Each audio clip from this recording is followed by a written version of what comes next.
বন্ধুরা, আশা করি সবাই ভালো আছো। তো অনেকেই বলে রাত্রি বড় দিন ছোট। আমি তো বুঝতেই পারি না রাত্রি কোন দিক দিয়ে বড়, দিন কোন দিক দিয়ে ছোট। দিনের বেলা শুধু অন্ধকারটা একটু তাড়াতাড়ি হয়, রাত্রে বেলা 11টা না বাজলে পরে ঘুম ধরে না, আর সকালবেলা 7টা না বাজলে ঘুম কাটে না। তো চোখ টুলতে উঠি, তারপরে হলো মেয়ের স্কুল থাকে, মেয়ের স্কুল মানে মর্নিং এ দেখে তো উঠতেই হয় বাধ্য হয়ে। তারপরে এখন বিছানা উঠাচ্ছি, কিন্তু আমার পারলে পরে মনে হচ্ছে বিছানার মধ্যে আবার একটা ব্ল্যাঙ্কেট গায়ে দিয়ে আমি ঘুমিয়ে থাকি। কিন্তু এখন যদি ঘুমাতে যাই তাহলে আমার পরের কাজগুলো দেরি হয়ে যাবে করতে। পরমাসে সকাল সকাল তো বাজার করে দিয়ে গেছে, এখন বাজারগুলো কি কি আছে সেটাই দেখছি আর তোমাদেরও দেখাচ্ছি। এই দেখো, এখানে কুমড়ো শাক আছে, কুমড়ো শাকটা একদম টাটকা, মূলগুলো তো ভুটানের কিন্তু একদম টাটকা টাটকা। তার সিমও আছে তার সাথে।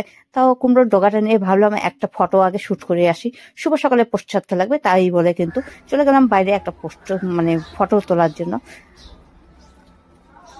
আমরা দুজন তো পছন্দ করি শাক পাতা সবই খেতে, কিন্তু আমার মেয়ে তো মুখেই দিতে চায় না। কি করবো, ওই ভাত নামানোর পরে ভাবলাম যে শাকটা বসাবো, কিন্তু কড়াইটার মধ্যে বসাতে পারলাম না, যেহেতু কালকে রাত্রে পকোড়া ভেজেছি, কড়াইটার মধ্যে তেল ছিল অনেকটা। তো ভাতের এই যে গামলাটা যে আছে সেটার মধ্যে শাকটা বসিয়ে দেবো, কারণ শাকটা তো আগে সিদ্ধ করবো। তো রুটি ছিল দুটা, তাও ভাবলাম যে গরুকে দিয়ে দিই। আগে একটা গরু বাঁধা ছিল আমার রান্নাঘরের জানলার সামনে, সকালবেলা এসে দাঁড়িয়ে থাকতো, তাকে আমি রুটি দিতাম, সে খেয়ে তারপরে যেত। কিন্তু আর খুব ভালোও লাগতো যে সকাল সকাল আমার রুটি খাওয়ার জন্য রান্নাঘরের জানলার সামনে দাঁড়িয়ে থাকতো।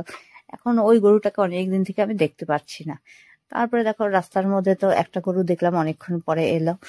তো গরুটাকে আমি রুটি দিলাম। আমি গরু আর কুকুর দেখলে আমি কিন্তু খুব ভয় পাই, তো গরুর সামনেও যাই না। গরু যে রাস্তা থাকে আমি ওই রাস্তা দিয়ে যাইতে মানে যেতেই চাই না কিন্তু। তো গরুটাকে দিলাম, কিন্তু আমার নিজেরই খারাপ লাগছে, কিন্তু রুটিটা বালুর মধ্যে পড়ে গিয়েছে, এরকম ঢিল মেরেছি আমি।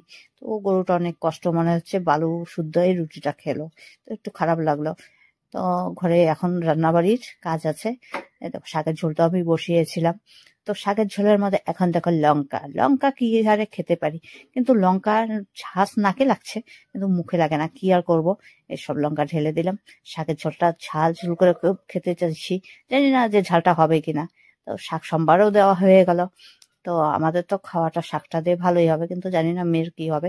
তো মাছওয়ালা তো আসলো না। তারপরে ভাবলাম যে আলু মানে সিম আর আলু দিয়ে একটু চচ্চড়ি করি। তো শসাটাকে আমি ভিজিয়ে রেখেছি, আর কাঁচা লঙ্কা রসুন একটু বেটে নিব।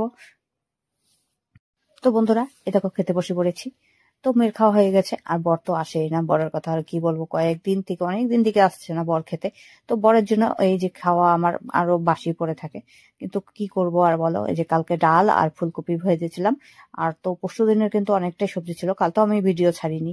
কিন্তু হচ্ছে আমি যে রোজ ফালাবো আর রোজ রান্না করব সেই বাজেটটাও আমার নেই।